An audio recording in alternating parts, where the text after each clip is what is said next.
Uh, Good morning, everybody. I'm Warren Kisner, I'm Director of the Heart Career Center here at Illinois Wesleyan, and I'd like to welcome all of you to Homecoming 2017. One of the things that I've really enjoyed, having graduated from this institution and then coming back to work, I've had the pleasure of working with a lot of our international students over the years, and the one thing that I've noticed is you're far brighter than I was when I was a student. When then President Minor Myers was here, I always worried that he might get a hold of my transcript and stop by the Career Center and decide that my services were no longer needed. But what has really been rewarding is seeing these talented men and women go out into the world and just do amazing, amazing things. And having the pleasure of seeing some of them this weekend and looking forward to seeing even more. It's my pleasure now to introduce today's speaker, Junaid Ahmed. Junaid is a senior broadcast journalist at the British Broadcasting Corporation, the BBC. He's currently co-editor of a radio show called Weekend, which is broadcast around the globe, including the United States, on the World Service. It's the BBC's international news channel and has a weekly audience of 75 million people. Prior to joining Weekend, he was one of the senior producers, editors of NewsHour, the flagship international news program on the BBC, heard on over 250 public radio stations here in the U.S. As a senior journalist, Junaid leads his team in setting the show's news agenda and developing creative ways of treating complex stories. Junaid believes in taking his audience to the heart of the story, something that he shared with a news writing and reporting class the other day. Just a few highlights of his experience. He's got a very rich biography. In 2015, Junaid secured the first interview with the wife of an American blogger who was murdered by Islamic militants in Bangladesh. In 2012, in another world exclusive, he secured the interview with the doctor who tried to save the life of the U.S. ambassador to Libya after his team came under fire in Benghazi. Despite being a London-based journalist, Junaid's work for the BBC has taken him around the world to cover stories ranging from the earthquake in Nepal to the elections in Israel to the first meat scandal in Belgium. And that truly is just a few. Although he prefers radio, Junaid has also developed significant experience in TV and online journalism. This is Homecoming, so a little bit about his time at Illinois Wesleyan. As a student here at IWU, he came to us from Bangladesh, his home country. Here at Wesleyan, he completed a double major in economics and political science in 1996.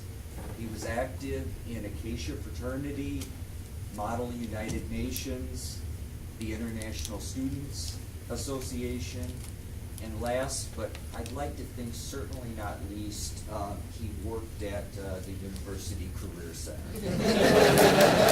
This is where I met him.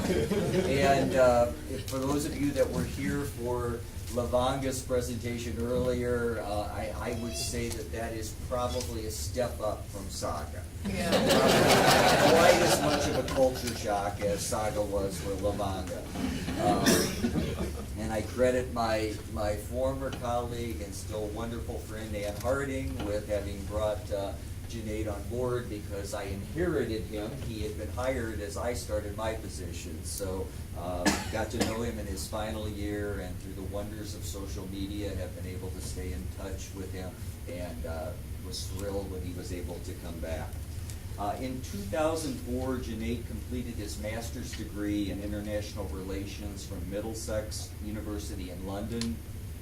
Outside of work, something I haven't discovered that there is something outside of work, but outside of work, Junaid loves to travel with his wife and son, is a fan of South Asian music, and I'm probably going to mispronounce this, the Tottenham Hotspur Soccer Club.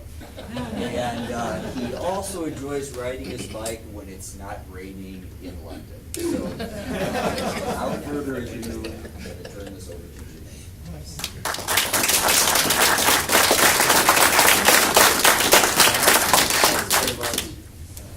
Thank you very much, Warren. It's really good to be back. I have to thank Warren and Adrian Powell for making this happen, pulling my leg the whole time and making sure that I actually booked that flight and come over, take time off from work. And it is great to be back. It's lovely to see Warren, and I've spent many years working with Professor Seaborg and Leakley. You know, it's just great to be back. So my kind of presentation today is about reporting world news through storytelling. And before I start, it's a class, and I thought about, my professors will be here, so maybe I should do some kind of pop quiz, but can I just get a general impression from people how closely you follow the news? Who would describe himself or herself as a news junkie here? Well, quite a few. and who would think of themselves as not very interested in the news, or news is boring? Oh wow, that's pretty good. It is quite an interesting time to be a journalist right now, and there's never shortage of news and stories right now. So it's great to be doing what I'm doing right now. So as Warren said, I work for the BBC, and it's a huge organization. There are hundreds of journalists working throughout the globe. Our head office is based in London, and that's where I'm based.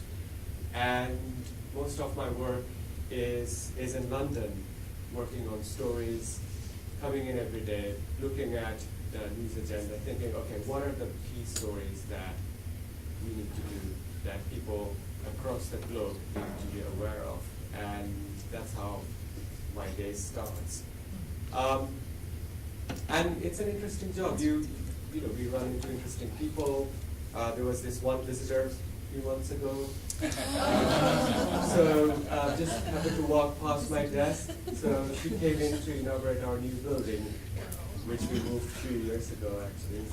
So that was an interesting experience to see the Queen right in front of you, walking by.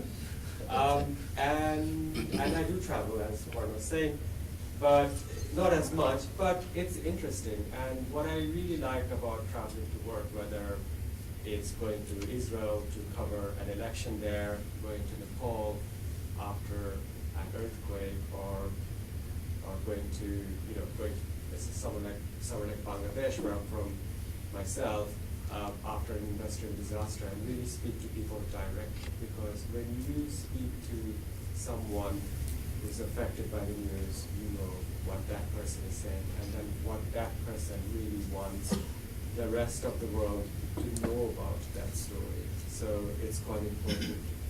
And it's quite rewarding as well when I go out and about. One of these, I was speaking to a few students yesterday, and someone asked me what was one of the most fun, interesting experiences you had. And I thought about it, and I thought I should include this picture. So we were taking some time off in Uganda, and me and some colleagues decided to use the time and went to Lake Victoria, and we went to the source of the Nile.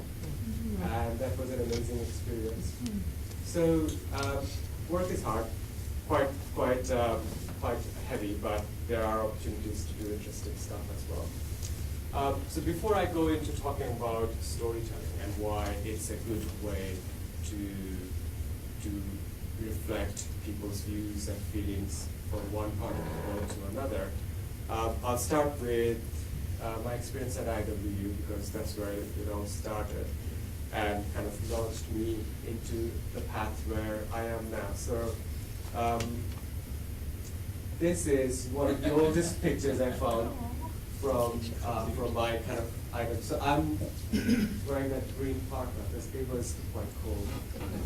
So this is actually my first experience in snow.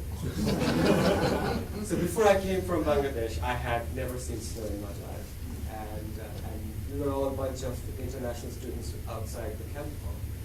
And we were just amazed to see this in our fall semester. I came from Bangladesh at a time when things were very different. We didn't have internet in 1992. Phone calls were expensive. We only had, as international students, we only had each other to kind of like bond and share our experience in being in a foreign country. And along with snow, I mean, I also met a lot of people I've never met before. I've never met anyone from Germany, but there's Mike Lusa who's there, he's from Germany. I met a lot of other foreign students, and that really helped me understand and know about the bigger world out there, even though I was actually in a very small town in Middle America. So my path to IWU was pretty straightforward. I finished high school in Bangladesh, and I enrolled at a university back in Dhaka, but the curriculum was behind because there were a lot of closures at that time because of student unrest, and my parents thought, okay, maybe, yeah, you can go to America. A lot of my friends at that time they were also thinking about coming to America, and it's always a dream for anyone growing up in a developing country. If you want to succeed in life, that's what you do. You try to go to America, get a degree, and you hope that will open doors for you. So it was pretty similar for me. And I applied at various schools and ended up with IWU because it was, my parents thought it was the best school.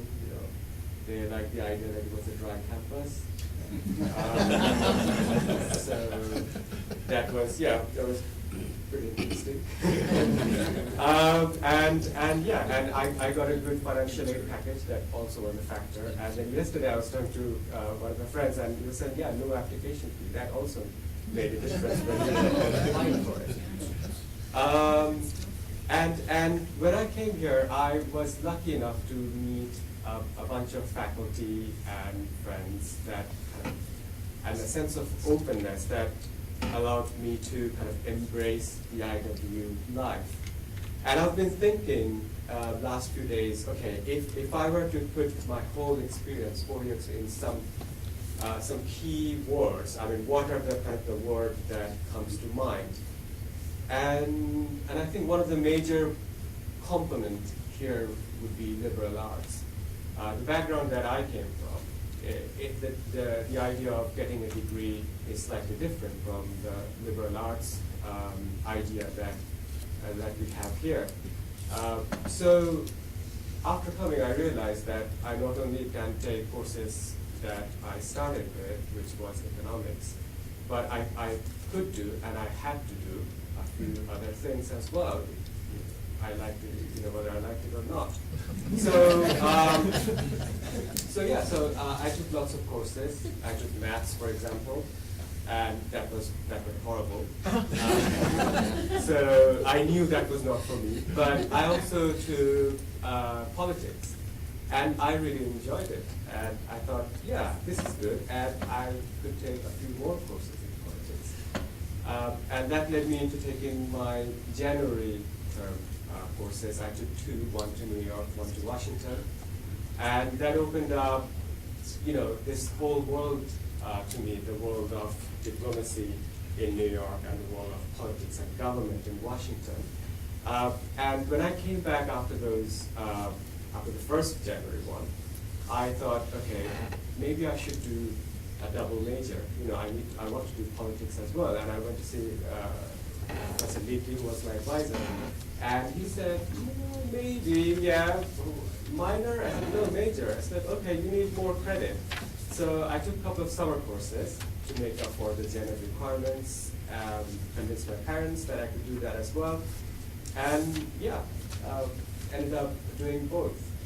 And along the way, doing Model UN was also a very interesting experience.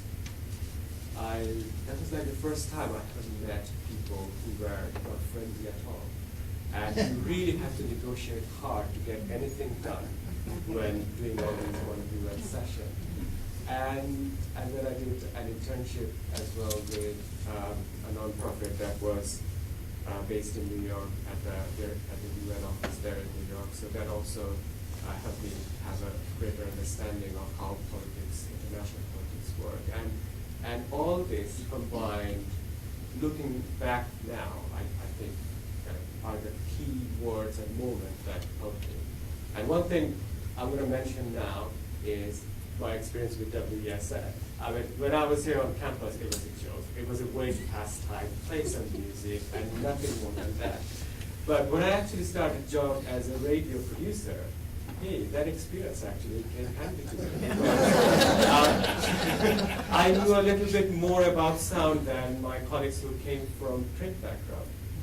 So it was good. And then lastly, I had a lot of fun. I mean, that's why I came back. That's why it's a very kind of like fulfilling experience, because I had interesting conversations, memories with international students, but I also went and embraced the Greek life and bonded with people who are from different parts of this country or state, and learned how to find common grounds with people who have nothing in common with you, but you still stay together, live together, do things together, and try and create a common thread.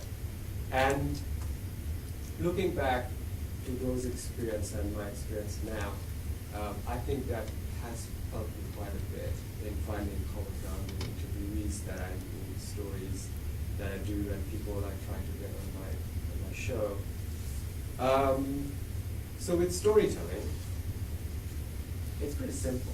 You know, the art of sharing a story using sound and narration that helps bring listeners closer to the event. It's pretty dictionary kind of definition.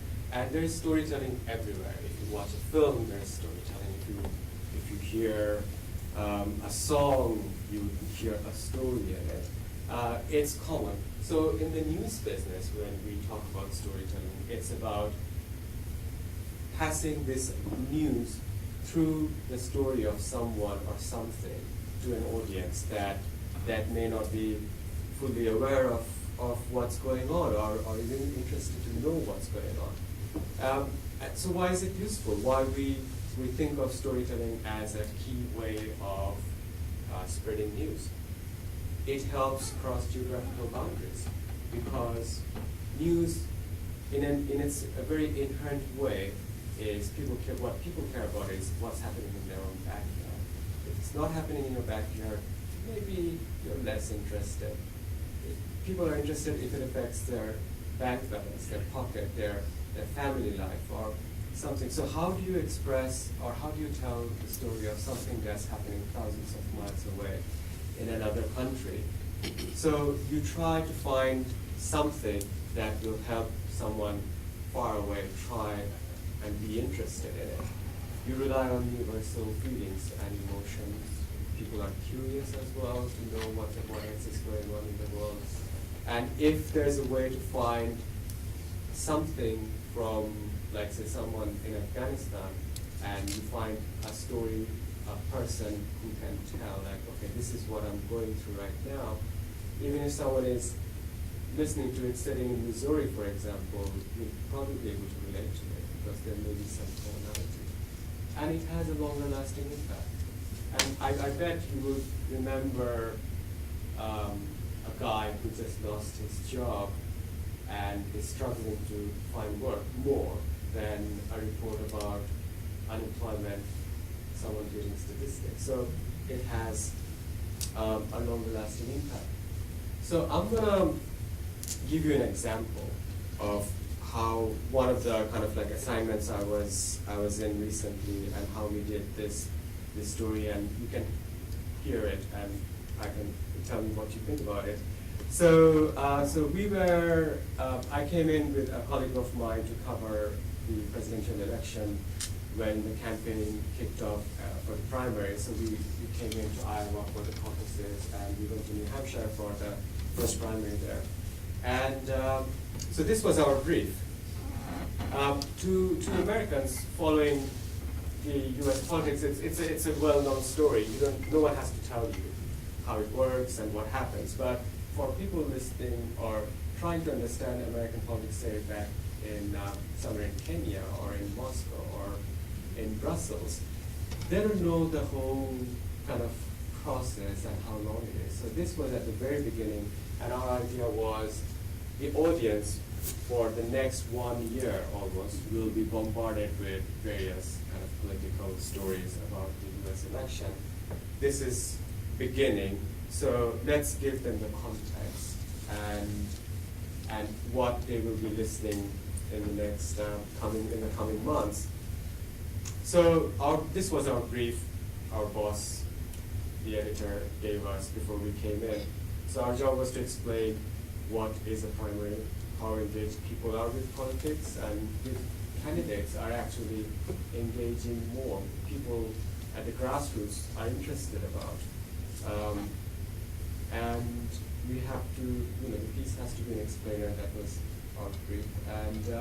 And instead of kind of reacting to what the candidates are saying or what's been covered in the media here and looking that up and kind of trying to emulate the same kind of story, we were told to go straight to the voters and kind of find it ourselves, do a little bit of kind of snapshot or polling ourselves to find out what the people are thinking about, not the talking points that are coming from the various candidates.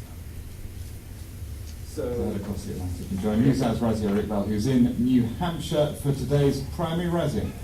James, thanks. In these early initial days of a long political season, so much is written and said. It's often useful to go back to history. This is about 6 minutes. State. In Iowa, they grow corn. In New Hampshire, we grow presidents. And the first primary has a reasonable record of picking the presidential nominees. 5 Democratic nominees and 5 Republican Party nominees have been decided in terms of who has won here. Back in 1992, when Bill Clinton was campaigning in New Hampshire, the way his campaign strategy was outlined for insiders came to light, and it could be a template for some of today's themes and issues. Change versus more of the same. Don't forget healthcare, and it's the economy, stupid.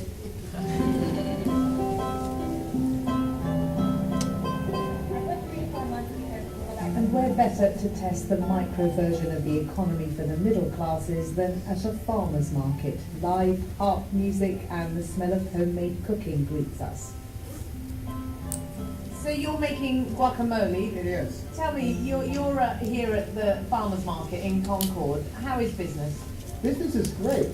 This time of year, in the summer, of course, in the spring and the fall, we do many more outdoor markets that we open. Everyone needs their guacamole. And how has life treated you for the last 8 years, would you say, in terms of... Disaster. It's been an absolute disaster. In what way? Well, the economy of the United States is in very bad shape. The Great Divide becomes bigger and bigger. Sort of the class structure. The American middle class is something that is disappearing. Actually, it's really improved over the last 8 years. It's been actually very good for me personally. I had cancer a year ago. I was able to have insurance at a much more reasonable price than I had before, and I hadn't been able to afford it before as an artist. And I think maybe, the wealthy people may not have been so happy about it because some of their benefits didn't increase. But I think in general, the country isn't made up of those very, very wealthy people. Several inches of snow have made the villages and towns of New Hampshire more scenic than ever. It's an unlikely place for the apocalypse, yet the threat of it is central to the Republican Party's rhetoric. I fear for America. If we keep on this path, there comes a point of no return. America is exceptional. Every generation before us met the great challenges of their time. After 7 long years of this president, we feel our country slipping away. We're in big trouble because we're going in the wrong direction. The economy is terrible. They're taking it away from us. We are being decimated. This fear of doom and gloom plays particularly well amongst the blue-collar white voters, and it's getting under some people's skin. We've come to Seabrook and the Clay Dragon Tattoo Parlour. It's one of several tattoo parlours that are offering free Donald Trump tattoos. So either Donald Trump's face somewhere on your body or his slogan, Make America Great Again. And there's a lot of Donald Trump slogans and posters inside and outside. Let's go and meet somebody who has decided to have Donald Trump's face tattooed on his body. Max, who's 26, is about to have a tattoo done, and the tattoo artist is just putting on some rubber gloves. No, we just kind of have it's like a silhouetted portrait. It's not a detailed, high detailed portrait, but you know, something that's quick and easy and everybody can enjoy. And that looks like a very young Donald Trump. I can add some wrinkles.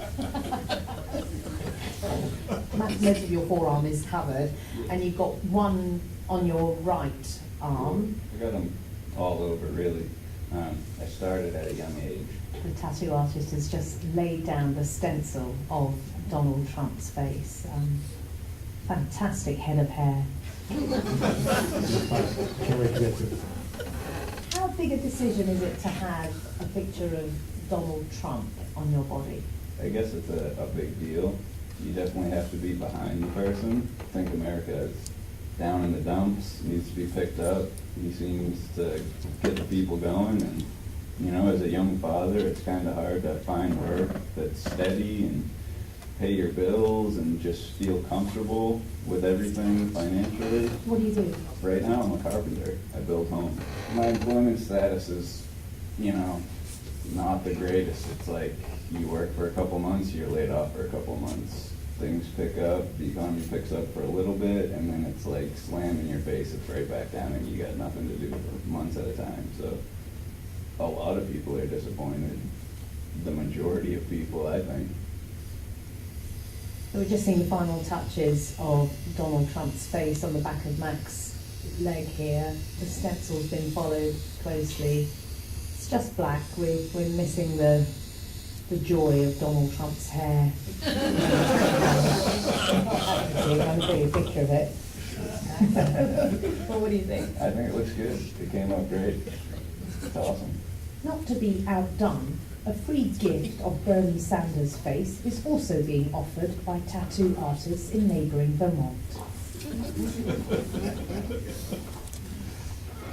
Walking in 6 inches of snow, it's completely silent and it's pitch dark, apart from a couple of street lights which make it possible to see that Deerfield is a white picket fence kind of town, a white church and a white clapperboard town hall.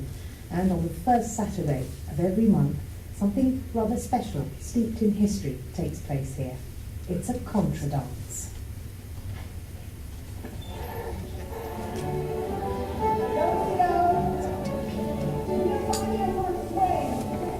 So I've just walked into a pretty large ballroom, I suppose, with chandeliers, and I would say about 40 people. We're already being urged to join in with 2 columns of people who are, as you can hear, dancing, stamping their feet, holding hands, and urging us to join in. Slightly difficult holding a microphone, but I might give it a go. Well, luckily for me, it's just finished, giving me the chance to talk to people about politics. I will be voting as a Republican in the primary, definitely. We really need to get back to some of the basic values that this country is all about. There's too much control of government over all of our lives.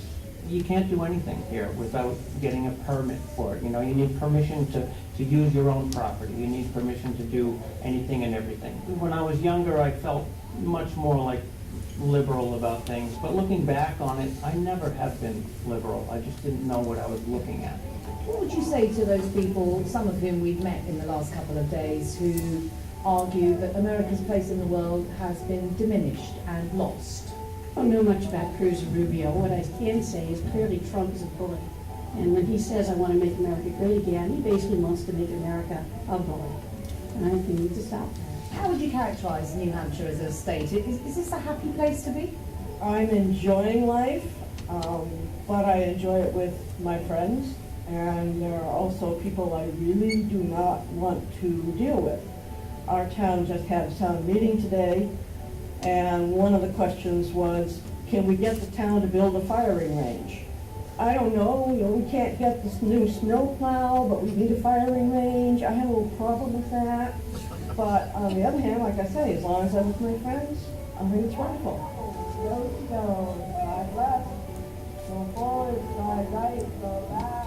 So as these Deerfield inhabitants do-si-do to the left or to the right, it's useful to bear in mind that New Hampshire often confounds political pundits. Voters genuinely tend to make up their minds at the last minute. Hi Matt, to head across the Atlantic and join News Hour's Razzie Eric Bell, who's in New Hampshire for today's primary Razzie. And thanks in these. Sorry.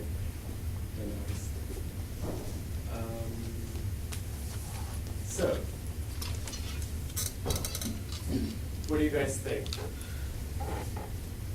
What stood out for you from the book? It took us 2 days basically to do it. We had 2 days to travel in various parts of the state and come up with some stories that reflects wide-ranging views and thinking that was going on at the time in the state.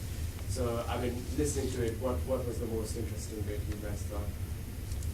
I was actually impressed how she took uniquely visual events, the tattoos, and I don't know, I felt like I could see it. Yeah. I mean, and that part of the story was, it was, informative to the story in general. It could have been replaced by one of many things, but it was just entertaining how I could see, now I wanted to see orange hair on top of it. It was just kind of impressive. Yeah, this is how it was. The stencil, before they colored it. That was quite unique, and that's one of the things we try to do on radio, to speak in color. That's kind of like our in-house phrase that we use. When you do radio, you have to speak in color, because whoever is listening will have the best information. That's what I like about listening to BBC News, is you get a personal touch. You're talking to everyday people, you're getting a personal story, and you're hearing it just from an individual. You're not getting this political overview, you're not getting this political details, you're hearing it from a person. And that's what I always like about the BBC. And that's what, when with the title of this presentation, Reporting World News Through Storytelling, that's what we always aim to do, which is give the news through someone's view, someone's life, and that crosses boundaries, that crosses border. And this is something that someone who doesn't know much about the US will still be able to relate to it. So every time we go out on an assignment, every time we sit down before to make a show or a program, or we do an interview, there is, of course, a thinking process, there's a brainstorming process. It can be a short one if it's a smaller stories in smaller scale. It can be something bigger if it's a big series or an event. But there are kind of few basic things that we always want to look at when we do storytelling. And one of the things that we always ask is, am I being specific here? What is the question that we are trying to answer by going on this assignment? And what is it we are trying to achieve? Is this are we trying to explain the fact that because of the economic crisis, this is, the housing crisis linked with the economic crisis, or what are we trying to say here, that the housing crisis is because of an overflow of newly constructed houses? So, we try to be as specific as possible, because otherwise everything gets blurred. And then we always think of, what's in it for the audience, because, like say with the previous report you heard, it's about 6 minutes long.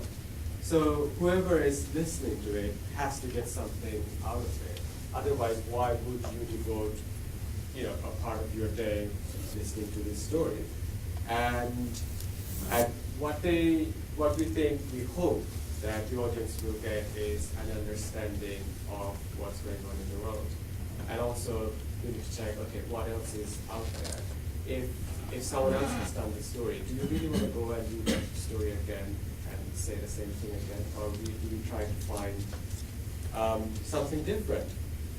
So, and that leads me to kind of like, to talk about the challenges that we have in storytelling. One of the biggest challenges when reporting international news is language. It's not very easy to go, if you're doing an English-speaking program and then there's something big happening in a country where there are a lot of French speakers but not many English speakers. How do you make sure that you overcome that language barrier? Sourcing of a story is another big issue now, especially this is something that's talked a lot about in the US, but sourcing is something we as journalists have been talking about all the time in different contexts in different parts of the world. You know, someone calls in or someone sends a message saying there's been a big bomb in Syria, so how do you know that it's really big? Maybe it's just a small explosion and doesn't, there's no need for coverage. And digital world is also a big challenge when it comes to storytelling because you don't have the luxury of time to go various places, talk to a lot of people, and come up with a finely made product because stories are dripping out. And before you could put your piece together, people will find out about what happened somewhere else on their Facebook or on Twitter. So you have to kind of take a step back and think, okay, these are kind of like the top lines that are coming out, but what is it that I can give or I can do in my story that adds value to it and makes it worthwhile for the person to be listening. And then of course, budget is also an issue. News organizations, not just mine, but everywhere, money is never, plenty. So there's always a question of cost and benefit. And every time we talk about covering one story, there's also always the question of not doing something else. And that's where kind of the choices come in, which story you do and which story you think is important for people. And then, of course, media market is pretty crowded as well right now. And that's always, something we need to think about. So, that's, in summary, is kind of like the gist of it. And I would like to leave some time for Q&A, and you can ask me questions. But it's, I want to leave you with something fun, because it's not always that, it's doing hard news. There are moments when we get to meet some amazing people from various parts of the world. And one of my, loveliest experience recently was meeting Lady Smith Mazo. They're back from South Africa. They've been around for 50 years. This is kind of like a newer generation of people in the band. They were one of the favorites of Nelson Mandela, and they recently came to London to perform, and we interviewed them. And the track that we wanted to use, we didn't have it in our library, so I asked them if they could perform, and they said, yeah, we'll go to the studio and sing for you. And I was sitting there watching them sing, just by myself. I took a little video. The whole 7 minutes isn't here, but I'll play a little bit if I can make it play.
So, thank you very much.